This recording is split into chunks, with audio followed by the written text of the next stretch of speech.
things that you've done along the way that maybe didn't have the best impact? Because it's a big part of it, right? What may work for one person doesn't always work for somebody else, too. Yeah, It's not yeah. even necessarily like, oh, this is awful, but it just didn't fit me. A couple things come to mind. Don't do what Erica did. I was one of those that did a demo first.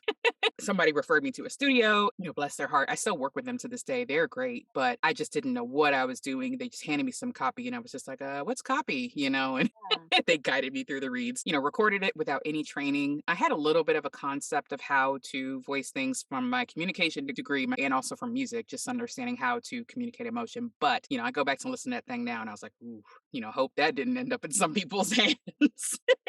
Tarnish my image forever. That was something that I didn't even know was harmful. Also, auditioning too much. I was just auditioning for anything I could find. And especially with pay to plays, there's tons of opportunities there that no one is directly sending you. So, auditioning for some of those more from a perspective of quantity over quality and just trying to get as many auditions in. I'm like, yeah, I did 50 auditions today. But, I didn't really understand which ones were necessarily for me. Didn't really have the greatest sound quality at the time because music sound quality needs versus voiceover is totally different. And I had no clue in the beginning. And another thing I did was sometimes I threw money at stuff without really looking at what the ROI would be on it for me. Workshops are great, but I think you need to continually reevaluate if workshops make sense for you or which ones do. Sometimes I would take a workshop because it was just like, oh, yeah, I want to learn from that person. But, maybe it was really more beginner level and I was a little bit further advanced. It was almost like a waste of money or, buying tech because it looked cool. And now it's just sitting collecting dust in my closet.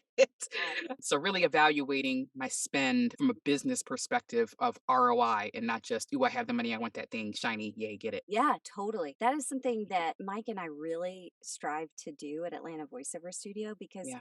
we've trained with a ton of people, gone to different things, and there's a couple things. One, we've done away with workshops where people at the end just say, well, you have to be in LA. And they're talking to an audience of Atlanta people. Cause I'm like, Yeah. here's the thing, like, that's what you believe, that's fine. But you also need to give them some tangible things. What can they do here in Yeah. where they live instead of Yep. having to relocate across the country? And then we always tell our instructors, say, like, identify where somebody's at, where do they want to go, and how can you get them at least one step closer to that goal. Yeah. Yep. And that is our goal for every workshop and class. And it's like everybody's so different and Yeah. where they come. But I do think that that's so important